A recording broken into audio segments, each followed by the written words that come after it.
কখনো এমন ম্যাচ দেখেছেন যেখানে শেষ মুহূর্তে সবকিছুই পাল্টে যায়? আজকের এই পর্বে আমরা সেই অবিশ্বাস্য ঘটনার সাক্ষী। ম্যানচেস্টার সিটির নিয়ন্ত্রণে থাকা ম্যাচের শেষ 6 মিনিটে রিয়াল মাদ্রিদ কিভাবে খেলাটি উল্টে দেয় তা বিশ্লেষণ করব। এই ভিডিওতে আমরা দেখব মাঠে ঘটে যাওয়া নাটকীয় মুহূর্ত, ট্যাকটিক্যাল সিদ্ধান্ত, পরিসংখ্যানের খুঁটিনাটি এবং এমন কিছু হাস্যরসাত্মক দিক যা ফুটবল প্রেমীদের চমকে দেবে।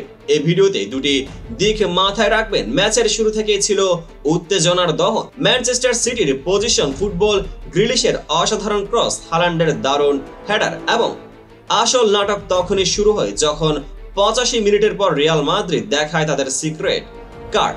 এই ভিডিওতে থাকছে মাঠের প্রথমার্ধে সিটির আক্রমণাত্মক খেলাপত্র, রিয়াল মাদ্রিদের প্রথম বাঁধা কাটানোর চেষ্টার বিশদ বিবরণ, 60, 80, 84 মিনিটে গুরুত্বপূর্ণ ট্যাকটিক্যাল মোড়, স্টপেজ টাইমে ব্রাহিম দিয়াজ ও জুড বেলিংহামের গোল যা ম্যাচের ভাগ্য বদলে দেয়। এছাড়াও আমরা পরিসংখ্যানের আলোকে তুলনা করব দুই দলের কর্মপন্থা, যা আপনাকে দেখাবে কেন শেষ মুহূর্তের জাদুই জয় এনে দিয়েছে। তাহলে আসুন শুরু করা যাক। চলুন শুরু করি ম্যাচের প্রথমার্ধের উত্তেজনা দিয়ে। ম্যানচেস্টার সিটি শুরু থেকেই তাদের পজিশন ভিত্তিক ফুটবল দিয়ে মাঠের নিয়ন্ত্রণ করে নেয়। 19 মিনিটেই উঠে আসে জ্যাক গ্রিলিশের এক দুর্দান্ত ক্রস, যার বুকের স্পর্শে হালান্ড সুন্দরভাবে বাড়িয়ে দেন। এই মুহূর্তে সিটির জয়গান শুরু হয়। তবে মাঠে উচ্ছ্বাসের পাশাপাশি কিছু ঝুঁকিও ছিল। গ্রিলিশের চোটের কারণে দলের অন্যতম খেলোয়াড় মাঠ ছাড়তে বাধ্য হন, আর ফিল ফোডেনের সুযোগও সীমাবদ্ধ হয়ে যায়। এখানে আপনারা দেখতে পাবেন কিভাবে সিটির এই প্রাথমিক আক্রমণাত্মক খেলা ও ট্যাকটিক্স, বিশেষ করে পজিশন ও দ্রুত পাসের মাধ্যমে প্রতিপক্ষের সমন্বয়কে ব্যাহত করতে চেষ্টায় থাকে। এখানে লক্ষ্য করুন সিটির 56% পজিশন থাকলেও পরিসংখ্যান জানায় যে এক্সপেক্টেড গোল ও শটের সংখ্যা যথেষ্ট প্রভাব ফেলতে পারে না যদি প্রতিপক্ষের কৌশল পরিবর্তন না হয়। এই মুহূর্তে ফুটবল খেলার সৌন্দর্য লুকিয়ে আছে শুধু বলের চলাচল নয়, বরং কৌশলের দ্বন্দ্ব। বিরতির ঘন্টায় প্রতিপক্ষ দুটি ভিন্ন পথ ধরতে শুরু করে। রিয়াল মাদ্রিদের খেলোয়াড়রা বুঝে যায় সময় চলছে। 60 মিনিটে ফেডে ভালভার্দের ফ্রি কিক থেকে এমবাপ্পে গোল করে দলকে সমতা এনে দেয়। এই গোল শুধু স্কোরবোর্ডে 1-1 সমতা দেয়নি, বরং দলের মনোবলও এক নতুন দিশা দেয়। এখানে দেখা যায় কিভাবে রিয়াল মাদ্রিদ ধীরে ধীরে কৌশলগত পরিবর্তন করে নিজেদের খেলায় আগুন লাগাতে শুরু করে। এখানে প্রশ্ন ওঠে, কেন এমন সুযোগ আগে চলে গেল? অনেকেরই মনে হয় এমবাপ্পের ভুলে খেলাটি পাল্টানোর এক সুবর্ণ সুযোগ গড়ে উঠেছিল।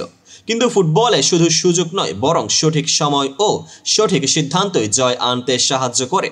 পরের চমক ছিল 80 মিনিটে স্প্যানিশ দল অর্থাৎ রিয়াল মাদ্রিদ এক মুহূর্তের অসতর্কতায় ফোডেনকে ফাউল করে ম্যানচেস্টার সিটিকে পেনাল্টি উপহার দেয়।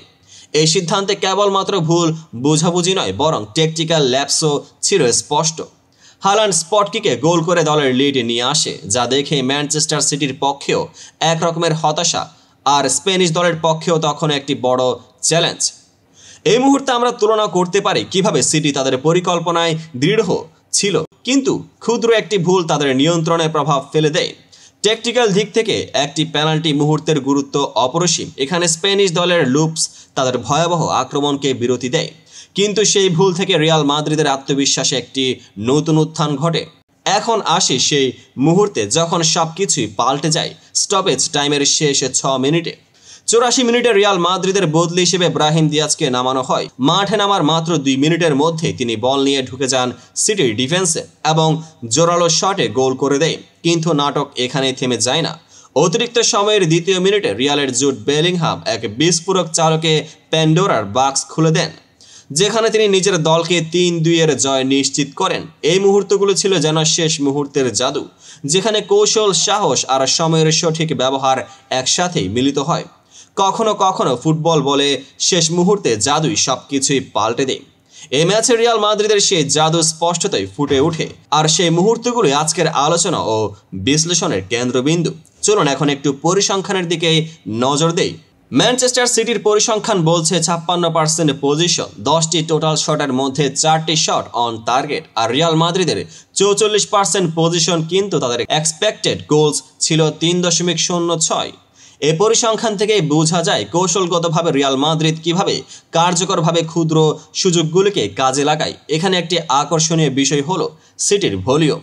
পজিশন আর শটের সংখ্যার বিপরীতে রিয়াল মাদ্রিদ প্রতিটি মুহূর্তকে কাজে লাগাতে পেরেছে। আপনি যদি ট্যাকটিক্যাল দিক থেকে দেখতে চান তাহলে বুঝতে পারবেন কিভাবে এক্ষেত্রে গণতান্ত্রিক পরিকল্পনা ও সময়ের সঠিক ব্যবহার জয় আনতে সহায়ক হয়েছে। এবং হ্যাঁ, ম্যানচেস্টার সিটির সেই অসাধারণ টিফো, যেখানে রদ্রির ভ্যালন্ডিয়রের ছবি আর তোমাদের কান্না এবারে থামাও বার্তা, তা কি শুধুমাত্র ভক্তদের উদ্দীপনা ছিল, নাকি এর মধ্যে কিছু ট্যাকটিক্যাল মানসিকতা নিহিত ছিল, তা নিয়ে আলোচনা করতে হবে। এই ম্যাচের ফলাফল শুধু একটি জয় বা পরাজয়ের গল্প নয়, এটি চ্যাম্পিয়ন্স লিগের শেষ 16 পথে দুই দলের অবস্থানকে পুনরায় চিহ্নিত করে দেয়।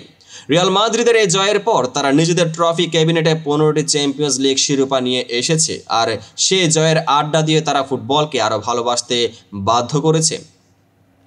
অপরদিকে ম্যানচেস্টার সিটির সেই ভুল মুহূর্তগুলো তাদের শেখাবে কিভাবে ক্ষুদ্র lapse sometimes can cost the game. আজকের এই বিশ্লেষণ থেকে কি শিখলাম? ফুটবল শুধু পজিশন বা শটের সংখ্যা নিয়ে নয়, বরং সেই ক্ষুদ্র সিদ্ধান্ত ও মুহূর্তের সঠিক ব্যবহারে জয় নির্ধারিত হয়। আপনারা কি মনে করেন রিয়াল মাদ্রিদের এই শেষ মুহূর্তের জাদু অন্য ম্যাচেও ফলপ্রসূ হবে? নিচে কমেন্ট করে আপনার মতামত জানান, শেয়ার করুন এই ভিডিও এবং সাবস্ক্রাইব করতে ভুলবেন না, কারণ ফুটবলের এই জাদু আপনাদের জন্য প্রতিবার নতুন কিছু নিয়ে হাজির হব।